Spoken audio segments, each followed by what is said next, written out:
அனைவருக்கும் வணக்கம் நண்பர்களே.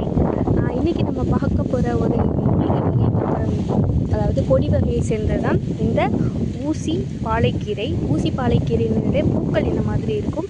இலைகள் வந்து இந்த மாதிரி ஒரு கத்தி முனை ஷார்ப்பாக இருக்கும் இல்லையா, ஸோ அது மாதிரி தான் இதனோட இலைகள் வந்து இப்படி இருக்கும்.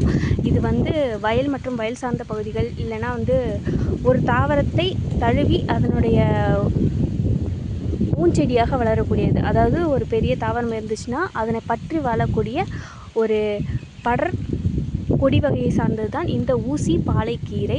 இந்த ஊசி பாலைக்கீரை எதற்கு நல்லது அப்படின்னு பார்த்திங்கன்னா, வயிறு சம்மந்தப்பட்ட உஷ்ணம், அதாவது வயிறு உஷ்ணமாக இருக்குது, உடல் உஷ்ணமாக இருக்கிறதுக்கு, இதுக்கு எல்லாத்துக்குமே இந்த ஊசி பாலைக்கீரை மற்றும் இதனுடைய பூக்கள் இதனை வந்து நம்ம கூட்டு மாதிரியும் செஞ்சு சாப்பிடலாம், இல்லைனா நீங்கள் சாதத்துக்கு நார்மலாகவும் கூட எடுத்து சாப்பிடலாம். இது சாப்பிட்றது மூலயமா உடலில் உள்ள தேவையில்லாத உடல் சூடுகள் தணியும். நன்றி.